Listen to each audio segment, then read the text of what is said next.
ශ්‍රී ලංකා කණ්ඩායම සහ බංග්ලාදේශ කණ්ඩායම අතර පැවැත්වෙන පළවෙනි එක්දින ක්‍රිකට් තරගයේ මේ වන විට පැවැත්වෙමින් පවතිනවා. ඉතින් මෙම තරගයේ මේ වනට බංග්ලාදේශ කණ්ඩායම ලකුණු 244ක ජයග්‍රාහී ඉලක්කයක් හඹා යමින් තමයි තිබෙන්නේ.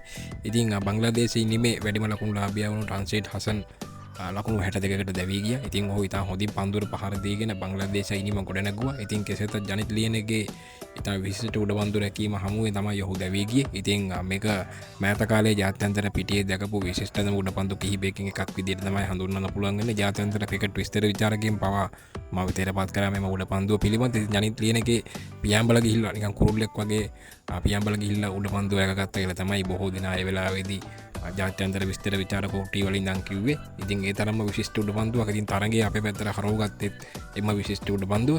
ඉතින් අපි බලමු ඉස්සරහන තරගයේ ක්‍රියාත්මක දැන් කඩලු 8ක් බිඳ වැටලා තියෙනවා. තව කඩලු 2ක් පමණයි අවශ්‍ය වන්නේ අපේ ජයග්‍රහණය සඳහා. ඉතින් ජනිත් ලියනගේ රැකගත් මේ විශිෂ්ට උඩපන්දුව පිළිබඳ ලාංකීය ක්‍රිකට් ප්‍රේක්ෂකයන් විදියට ඕගොල්ලන්ට හිතෙන්නේ මොකද? ඉතින් ඕගොල්ලොන්ගේ වටිනා අදහස් පහලින් කමෙන්ට් එකකින් දක්වාගෙන යන්න.